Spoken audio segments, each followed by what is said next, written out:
بڑے سے بڑے پیمانے پر اس کا کم سے کم جو ابتدائی مفہوم ہے اس کو عام کر دینا۔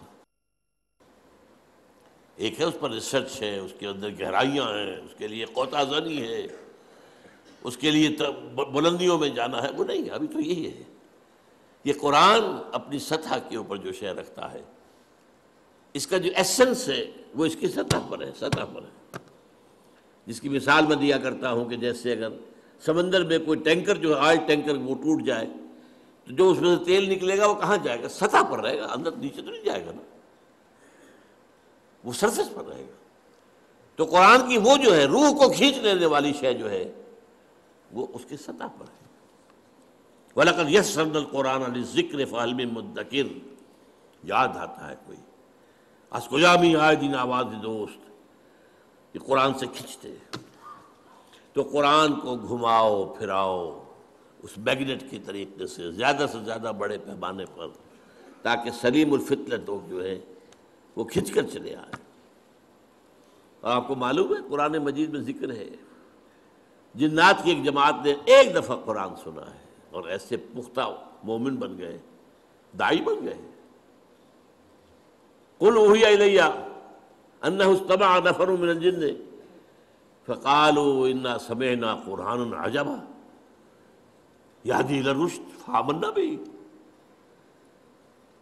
یہ قرآن، اس کے اندر یہ تاثیر ہے۔ تو یتلو علیہم آیاتہ ہی سے میں نے آپ کے سامنے رکھا، معاشرے میں سے صالح جو فطرت اور سلیم الفطرت لوگ ہیں انہیں کھینچنے کے لیے قرآن کو ذریعہ بنا۔ اب اگلا مرحلہ آیا ہے اور یہ ہے بہت اہم، تزکیہ۔ تزکیہ جس کے بارے میں بدقسمتی سے ہمارے ہاں خانقاہی نظام آ گیا، افلاطونی نظام آ گیا، نیو پلیٹونک نظام آ گیا، ہندوؤں کے جو ہے سنیاس وغیرہ سے آ گئے، یہ آ گیا وہ آ گیا۔ یہاں تو موسیقی کا روایت ہے، ہمارے صوفیوں نے موسیقی اختیار کر لی، کاہے کے لیے؟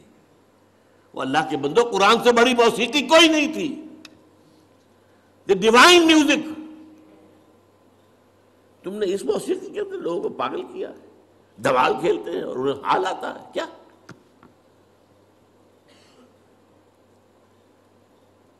تزکیہ کیا ہے تو جان دیجئے۔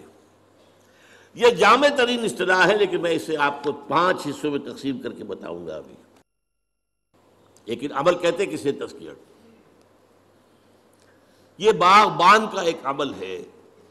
ایک باغبان ہے، اس نے باغ لگایا ہے، اس میں کچھ پھولوں کے پودے ہیں، کچھ پھلوں کے درخت ہیں۔ وہ داخل ہوتا ہے، دیکھتا ہے جہاں میں نے پھولوں کا پودا لگایا ہوا تھا وہاں گھاس وغیرہ کافی اگائی ہے، جھاڑ جھکاڑ ہے۔ وہ کھرپا ہاتھ میں لیتا ہے، سب کو کھود کے باہر پھینکتا ہے۔ کیوں؟ کیونکہ یہ گھاس جو ہے یہ زمین کے اندر جو قوت نمو ہے اسے لے رہی ہے، پانی بھی کھینچ رہی ہے۔ یہ نہ ہو تو یہ ساری چیز جائے گی میرے پودے کے لیے، یہ پودے کی نشو و نما میں رکاوٹ ہو رہی ہے، تو جو رکاوٹ ہے اسے ہٹاؤ یہاں سے۔ یہ ہے عمل تزکیہ، پاک کرنا۔ انسان کی ترقی میں جو اس کی اصل ترقی ہو، اس میں رکاوٹ جو چیزیں ہیں ان کو ہٹانا تزکیہ۔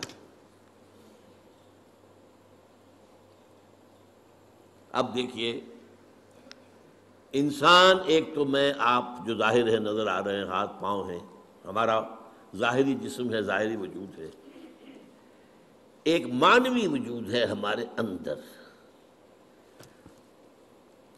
اس معنوی وجود کے لیے کبھی لفظ خودی بھی استعمال ہو جاتا ہے، لیکن میں آج آپ کو 4 حصوں میں بتا رہا ہوں۔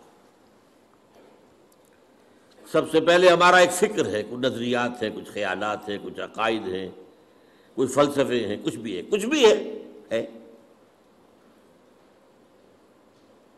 تطہیر فکر، اس فکر کو پاک کرنا، اس فکر میں جو غلط عنصر ہے اسے نکال کے باہر پھینک دینا۔ اگر یہ فکر کی غلطی موجود نہیں تو آگے نہیں، آپ کی ترقی نہیں ہوگی۔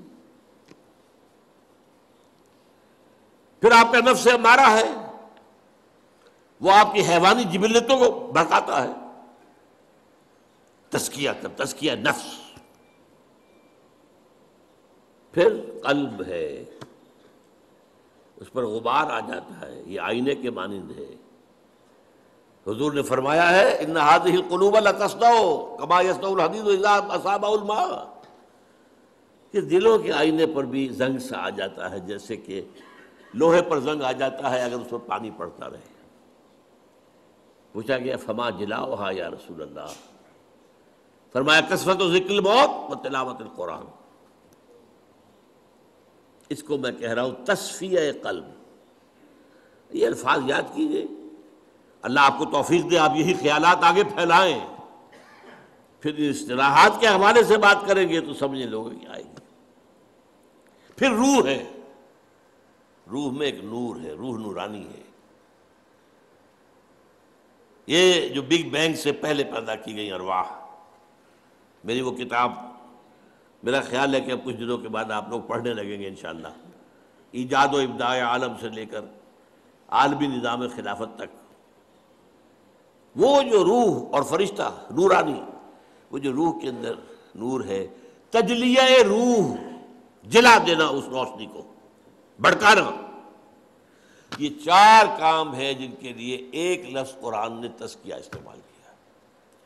تزکیہ از موسٹ پروفاؤنڈ، اس میں کوئی شک نہیں، لیکن تطہیر فکر نمبر ایک، کیونکہ یہ حیوان عاقل ہے، اصل مسئلہ تو فکر کا ہے۔ فکر غلط ہے ساری بات غلط ہو جائے گی۔ تطہیر فکر، تزکیہ نفس، تصفیہ قلب، تجلیہ روح، اور یہ کس سے ہوگا؟ صرف قرآن سے۔ نوٹ کر لیجیے اس سے۔ اور یہ حقیقت جس قدر اقبال نے بیان کی ہے کسی نے بیان نہیں کی، کسی نے بیان نہیں کی، at least to my knowledge none, نہ کوئی عالم، نہ کوئی مفسر، نہ کوئی محدث، کوئی نہیں۔ گر تمہیں خواہی مسلمان زیستن، نیست ممکن جزب قرآن زیستن۔ یہ قرآن کیا ہے؟ کتاب زندہ قرآن حکیم۔ یہ کیا قرآن کو دیکھ رہا تھا، کس انداز میں دیکھ رہا تھا؟ How he was over odd.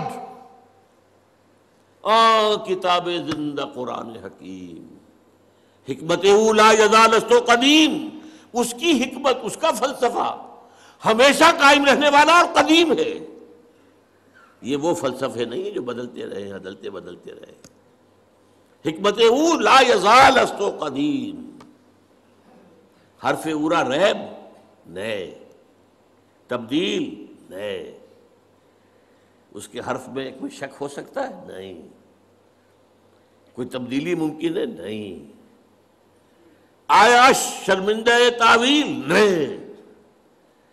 اس کی آیتوں کی کوئی تعویل ہو سکتی ہے؟ نہیں۔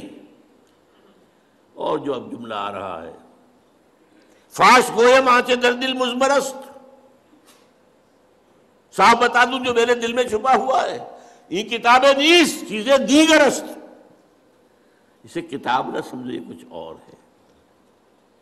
تو اللہ کا کلام ہے بھائی، کلام صفت ہوتا ہے، یہ صفت ہے اللہ کی، لہذا اس کے بھی اوصاف وہی ہیں۔ مثل حق پنہاں ہم پیداستو، جیسے اللہ ہے هو الاول والآخر والظاہر والباطن، ایسے ہی یہ قرآن، یہ ظاہر بھی ہے، چھپا ہوا بھی ہے۔ اس کی سطح پر اس کا پیغام ہے، اس کی گہرائیوں میں اس کی حکمت ہے۔ حکمت تک رسائی کرنی ہے غوطہ زنی کرنی پڑے گی، پوری زندگی لگانی ہوگی۔ ہاں سبق حاصل کرنا ہے، تذکر وہ سطح پر بھی ہو جائے۔ مثل حق پنہاں ہم پیداستو، زندہ و پائندہ و گویاستو، زندہ و پائندہ، الحی القیوم، یہ اللہ کی صفات ہے، اللہ کے نام ہے، وہی شان اس قرآن کی ہے۔ اب آخری شعر ہے، یہ ہے اصل میں جس کا چوں بجاں در رفت جاں دیگر شود۔ جب یہ قرآن کسی کے اندر اتر جاتا ہے، یہ اندر کا اترنا، دماغ سے اترا، قلب سے اترا، روح میں اترا، نفس پر جا کر اس نے قدغنیں لگائی، چوں بجاں در رفت جہاں دیگر شود، اندر کا انقلاب آ گیا۔